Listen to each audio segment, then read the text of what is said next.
प्रेम करुछु। बंगाली में कहते हैं अभी तुम्हारे भालोबासी, और पंजाबी में कहते हैं तेरी तो तेरे बिन मर जाना। भारतीय अभिव्यक्ति में भाषाओं की समरसता आपको देखने को मिलती है, लेकिन दुर्भाग्य ये है कि हम जिस क्षेत्र उत्तर भारत में रहते हैं, हम भाषाओं के मामले में बिना किसी वाद विवाद के मानना चाहिए कि सबसे दरिद्र है। और इस दरिद्रता का प्रमुख कारण है राजनीति।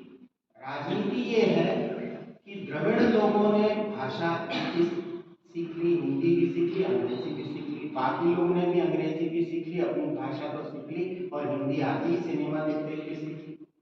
लेकिन हम लोगों को कुछ नहीं आता।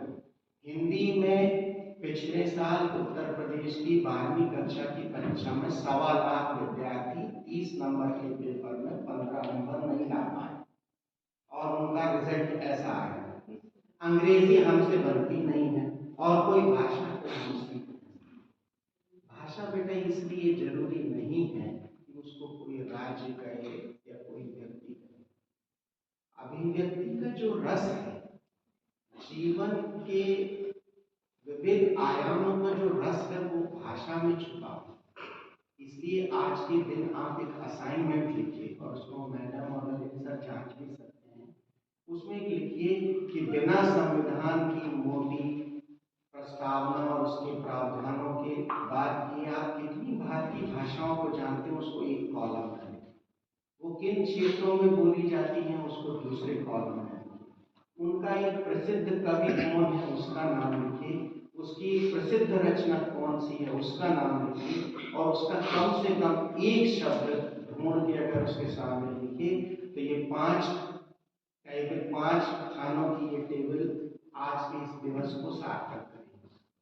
भारतीय भाषाओं को समझने के साथ सर ने कहा, हम उस संस्कृति को भी समझते हैं, हम उसके साहित्य को भी समझते हैं। मैडम ने विजय तेंदुलकर का नाम लिया, और दूसरे गुजराती में या हमारे दक्षिण भारत में जो कवि हुए हैं, और उन सब की भी बहुत सारी ऐसी, जैसे हिंदी के बारे में, जैसे हम लोगों का 1857 के बारे में लोगों को एक गुस्सा है कि 1857 का विद्रोह केवल सेंट्रल इंडिया में हुआ। इससे बहुत पहले बहुत बड़े बड़े विद्रोह अंग्रेजों के खिलाफ हुए, लेकिन चूंकि वो इस एरिया में वो है, तो हम 1857 को बहुत ग्लोरीफाई करके प्रस्तुत करते हैं।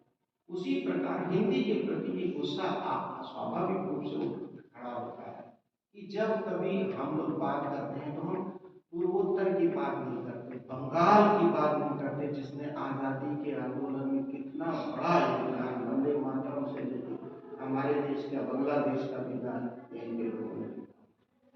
तो मैं आज के इस दिवस पर ये आग्रह करना चाहता हूँ कि अगर आप अपनी अभिव्यक्ति को शार्प करना चाहते हैं, आप अपनी अभिव्यक्ति को अच्छा बनाना चाहते हैं, आप गंगा जमुना पिक्चर देखिए।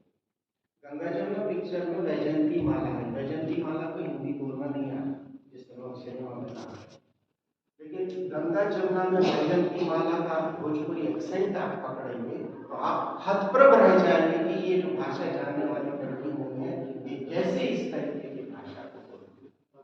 हमारा ये जो आग्रह है भाषाओं को जानने का, ये इस क्षेत्र में सबसे पुअर है। पता नहीं इसकी क्या वजह। हम और दूसरी भाषा ना पढ़ना चाहते, कभी हम लोग चाहते हैं कि दूसरी भाषाओं की कुछ कक्षा लगा, उसमें भी लोगों की बहुत रुचि नहीं रहती। कोई दूसरी किताब लाए, उसमें भी लोगों की रुचि नहीं रहती। कोई दूसरी भाषा के नाटक देखें, उसमें रुचि नहीं रहती। अब तो कुछ कहानियां हिंदी और अंग्रेजी के माध्यम से आ रही हैं। तो अगर आप वैश्विक पटल पर रखते हैं, तो न केवल भारतीय भाषा, विश्व की भाषाओं, और आप तो साहित्य के विद्यार्थी हैं, उसको अनुराग रखना चाहिए। और ये मान लीजिए कि एक अतिरिक्त भाषा का मतलब है एक अतिरिक्त मस्तिष्क, और एक अतिरिक्त मस्तिष्क का मतलब है कि पूरा अतिरिक्त संसार। आप अगर बांग्ला जानते हैं, तो बांग्ला के खान-पान, बांग्ला के पहनावे, बांग्ला का अभिव्यक्ति, बांग्ला का इतिहास, बांग्ला का कल्चर, बांग्ला की और बहुत सारी चीजें जानी, उनका संगीत और उससे जुड़ी बहुत सारी। तो इतनी बड़ी देन है ये भाषा। तो मैं समझता हूँ कि हमारे को भाषा के क्षेत्र में काम करने की ज्यादा जरूरत है बनस्पत। आप मराठी देखिए, मराठी जानता है, अंग्रेजी थोड़ा सीख लिया, हिंदी जानते ही जानता है। गुजराती देखिए, गुजराती में उसकी पकड़ है, हिंदी जानते ही जानता है, थोड़ी अंग्रेजी भी जानता है। लेकिन हम कुछ नहीं जानते। हम हिंदी के बारे में भी कहते हैं, लेकिन हिंदी का भी एक पत्र आप देखेंगे। अभी PhD के में लोग बोलते हैं कि हमारा विषय भी कर दो, हमारी अटेंडेंस चार्ट होगी, उसमें 100 गलतियां आएगी, छोटा सा नहीं लिख सकते। तो इसलिए बेटा मैं आप सबसे आग्रह करूंगा कि एक ना एक भाषा का कुछ ना कुछ शुरू कीजिए, और सबसे अच्छा काम कर सकते हैं कि उस भाषा की पिक्चर देखना शुरू।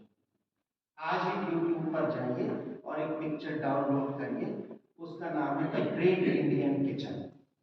द ग्रेट इंडियन किचन एक लड़की की कहानी जो ज्यादा समय उसका किचन में निकलता है, बिना वाक्यों को कहे, बिना बड़े बड़े व्याख्यानों के स्त्री की स्वतंत्रता का ये जो प्रस्तुति उस पिक्चर में है, आप देखकर दंग रहेंगे। द ग्रेट इंडियन किचन आप देखिए, उसमें 70% पिक्चर में किचन और एक महिला खाना बनाती है। तो आप, मैं सोचता हूं मैं कि इसका सबसे अच्छा द्वार सिनेमा, क्योंकि वो सब टाइटल्स के साथ रहता है। आप दूसरी भाषाओं की पिक्चरें देखेंगे, उससे अनुराग होगा, और फिर आपकी इच्छा होगी कि हम उससे और संबंध बढ़ाएं और आप आगे बढ़ने की बात करें। आज का ये दिवस दूसरी भाषाओं को जानने का आप में आग्रह पैदा करेगा, ऐसा मेरा विश्वास है।